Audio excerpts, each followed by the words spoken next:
Alors on passe doucement à la révision du matériel nécessaire pour pouvoir participer à ce programme en ligne de dessin classique. Et la première chose par laquelle je vais commencer, ce sont des crayons. Et oui, ce n'est pas par hasard parce que ce sont des crayons qui sont donc nos outils principaux. Et ici sur la table, j'ai plusieurs crayons de la marque tchèque qui s'appelle Koh-i-Noor. Et probablement exactement ces crayons-là de cette marque-ci que vous pourriez trouver dans n'importe quel magasin de beaux-arts. On distingue des crayons selon leur dureté. Donc ils peuvent être à la fois assez gras et plutôt secs. Ce que signifie qu'on ne peut pas exercer un dessin avec un seul crayon. Donc il faut en fait jouer avec cette épaisseur et avec cette dureté pour pouvoir atteindre plusieurs effets visuels. Et ici, il faut quand même dire qu'il y a des marques qui produisent des crayons à la base plus secs que gras. Ce qui veut dire que vous pouvez acheter un crayon de dureté HB, par exemple, dureté classique. Une marque va être plus dure, en fait, la ligne va être très transparente et claire. Et l'autre marque va être beaucoup plus gras, donc HB, il va donner une ligne plutôt bien épaisse et sombre. Par exemple, prenons donc la même marque dont on vient de parler, c'est Koh-i-Noor. Je considère ces crayons plutôt comme des crayons de la ligne dure, ce qui veut dire que la ligne, les crayons, la mine en plomb de ces crayons-là, elle est plutôt sèche. Tandis que, par exemple, si on compare ça avec une marque britannique qui s'appelle Derwent, que vous trouverez d'ailleurs aussi dans presque tous les magasins de beaux-arts, elle va être beaucoup plus grasse.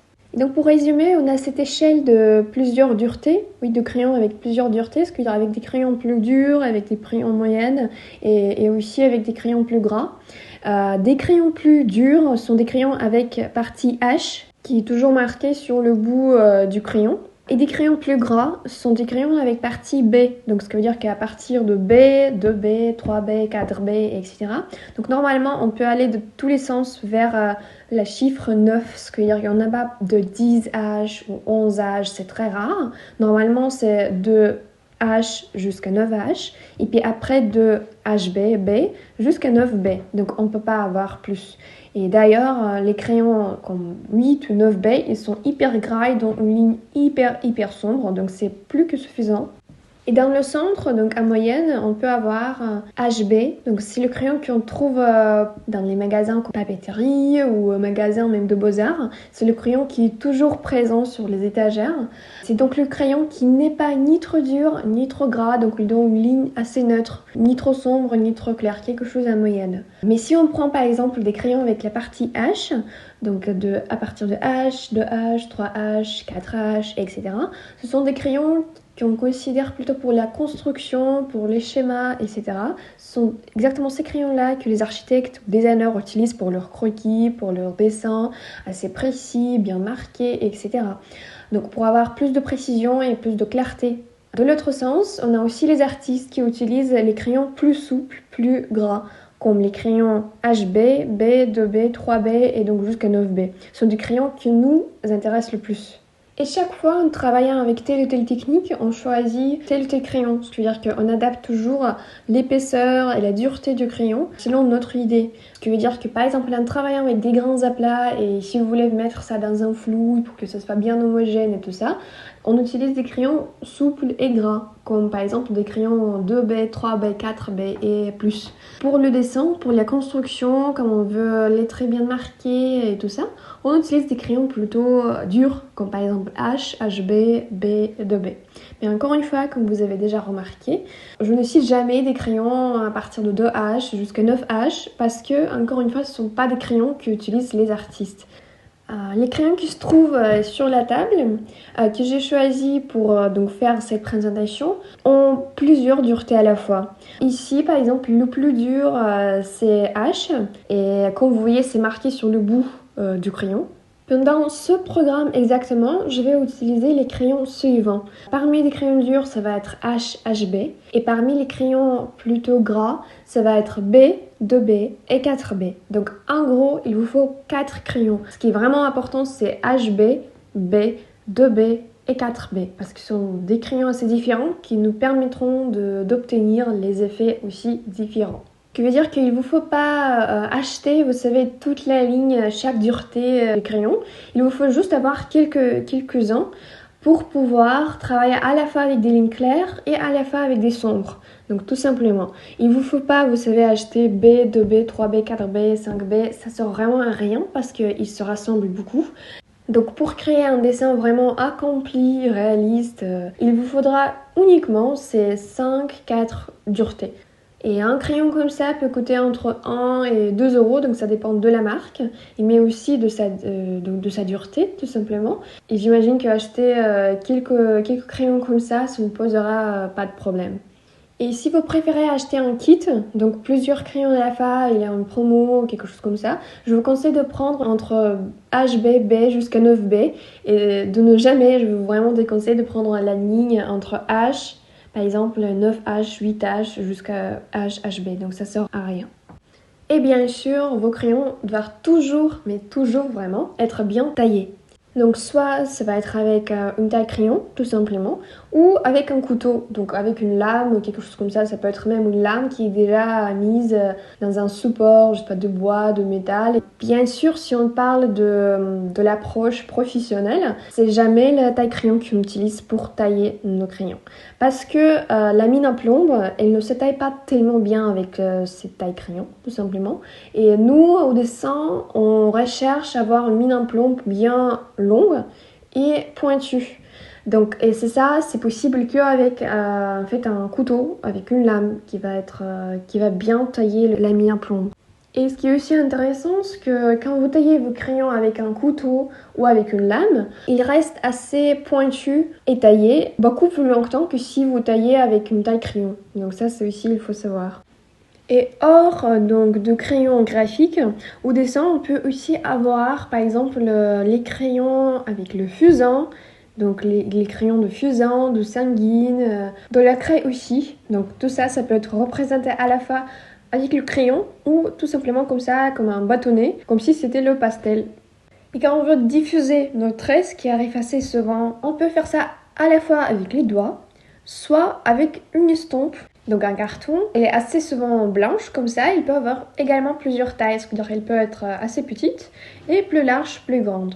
Donc il a au moins 10 tailles différentes selon l'endroit où vous voulez appliquer ou diffuser vos traits ou vos applications. Ici, donc, mon estompe, c'est de la marque britannique Derwent, de laquelle je vous ai déjà parlé tout à l'heure. Mais évidemment, il y a d'autres marques comme Coquiner, Faber-Castell et les autres, aussi Milan, qui font les mêmes estampes. Il n'y a pas beaucoup de différence vu que c'est juste un carton. Mais tout au long de notre cours, de notre programme, je vais estomper, diffuser le crayon et avec le doigt et avec l'estompe. Et tout à l'heure, dans la partie technique, je vais vous montrer comment ça se passe. Peu importe quel matériel on utilise pour diffuser nos traits, il ne faut pas quand même oublier que c'est le dessin graphique, c'est plutôt une technique tactile. Ce qui veut dire que c'est une application tactile, on a quand même toujours cette connexion directe avec notre dessin. Vous pouvez bien sûr acheter d'autres choses supplémentaires comme estompe, le spray coton et diffuser avec ça.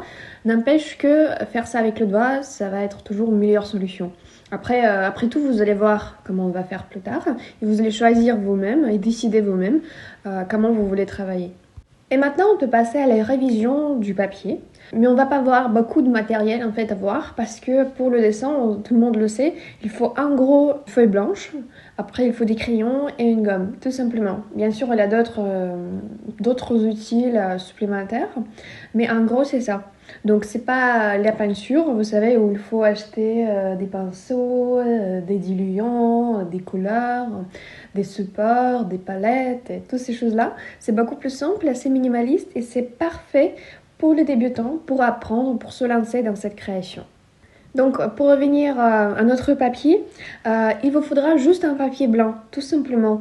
Mais faites attention à l'épaisseur de ce papier parce que le papier, par exemple, pour l'impression, où l'épaisseur peut se varier entre 50 et 90 grammes, ça ne va pas du tout parce que c'est trop transparent, c'est trop fin. Ça va pas permettre l'application de plusieurs couches, donc de surposition surtout de plusieurs couches. C'est pourquoi je vous conseille de prendre un papier qui va être considéré plutôt comme un carton pour certaines, mais en gros c'est un papier blanc lisse, sans aucun grain, parce que ça c'est aussi important. Ça peut être, vous savez, un petit peu jaune, jaune blanc, donc très très clair. Une teinte très très très claire, ça peut aller aussi, mais pas plus. Donc dans le dessin classique, actuellement, on n'utilise pas du papier avec des couleurs différentes, donc c'est vraiment le papier blanc. Et l'épaisseur que vous devriez choisir, c'est à partir de, je dirais, 120 grammes. Donc entre 100, 120 et jusqu'à 180 grammes. Ça va être parfait. Je vous déconseille, c'est inutile de prendre un papier plus épais, mais par contre, optez quand même pour un papier au minimum 5 grammes. Et en fait, la seule chose, une seule fois quand vous pourriez vraiment utiliser un papier plus fin, donc entre, comme on a dit, moins de 180 grammes, 90 grammes surtout. Ce papier-là, vous pourriez utiliser pour faire les croquis, les esquisses. Vous savez, quelque chose de très supplémentaire qui n'a pas besoin d'appliquer beaucoup de couches, qui n'est pas censé être accompli, bien travaillé, nuancé et tout ça. Donc les seuls traits, juste pour marquer la composition, c'est bien. D'ailleurs, pour nos prochains exercices pour la main qu'on va faire, c'est là où vous pourriez uniquement utiliser ce papier plus fin. Pour tous les autres cours, et surtout là, on va exercer un dessin réaliste, on va dessiner des drapeaux, par exemple, des natures mortes, des objets, etc. C'est vraiment indispensable de choisir le papier épais pour ne pas être déçu du résultat. Ensuite, le matériel qui est quand même assez nécessaire pour corriger, estomper, éclaircir ou complètement gommer votre dessin ou vos traits, c'est la gomme. On a deux types de gomme. Donc la première gomme, c'est la gomme plus simple, comme ça, la gomme blanche, qu'on peut trouver dans pas n'importe quel magasin, papeterie, quelque chose comme ça. Cette gomme, elle sert surtout pour effacer complètement vos traits. Ce n'est pas tout à fait pour éclaircir, etc. Ce que la plupart des gens ne savent pas, qu'il existe un autre type de gomme. C'est donc la gomme mie de pain qui est présente juste là. Elle peut vous rappeler un bout de plastiline ou quelque chose comme ça. Mais en réalité, non, c'est vraiment une gomme mie de pain qui sert pour éclaircir, nuancer, estomper, corriger votre dessin et donc vos traits. Je dirais que c'est un matériel vraiment nécessaire pour vous rattraper, pour corriger les erreurs et tout ça. Et maintenant, je vais appliquer deux traits pour tester ces deux gommes-là. Donc comme vous pouvez voir, la première ligne que je viens d'effacer avec la gomme, il a quand même quelques désavantages. Bien sûr, ça efface tout de suite, mais par contre, ça donne beaucoup de poussière autour. Donc ça, c'est pas toujours en fait pratique. En plus, bien sûr, elle abîme un petit peu le papier, ce qui veut dire que si vous frottez beaucoup, si vous corrigez beaucoup votre dessin avec cette gomme-là, il peut abîmer la surface du papier et puis après, il aura plusieurs traces un peu sales qui peuvent s'organiser, apparaître là-bas. Donc ça va pas être trop joli non plus. Mais si jamais maintenant vous n'avez pas que cette gomme-là, prenez un pinceau comme ça.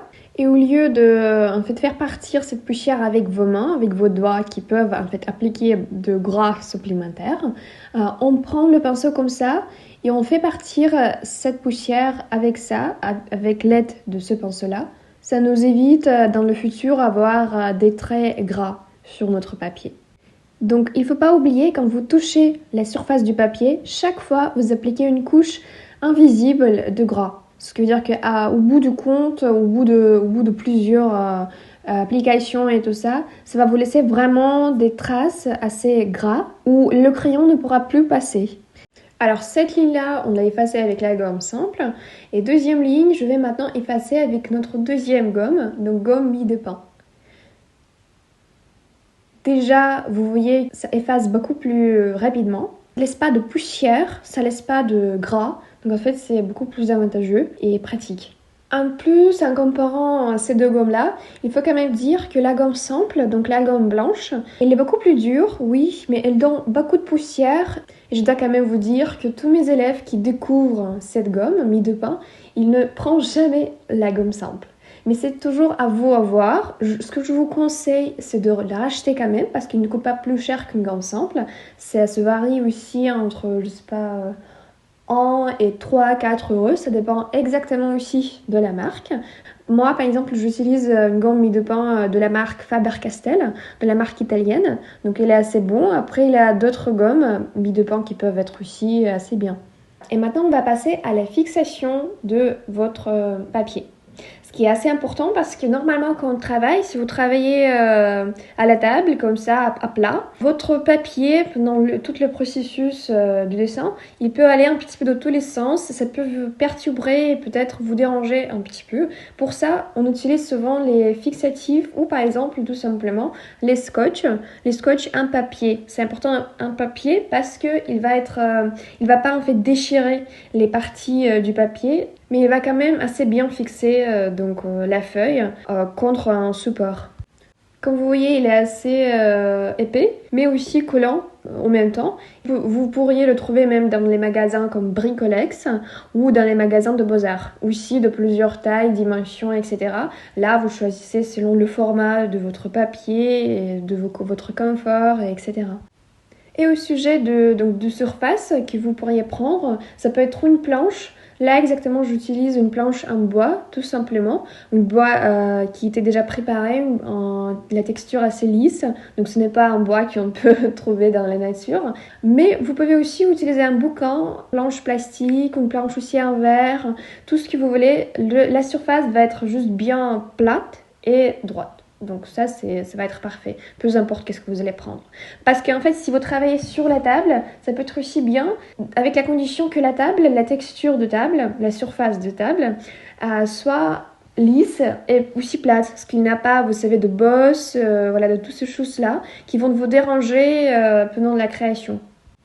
Encore une fois, tout ça, vous trouverez dans les magasins de Beaux-Arts. Il y aura beaucoup de choses. Il y a même des cartons avec des fixateurs spéciaux pour ça. Donc vous trouverez tout ce que vous désirez, tout ce que vous voulez. Vous auriez la chance de choisir et de comprendre qu'est-ce qui vous ira mieux.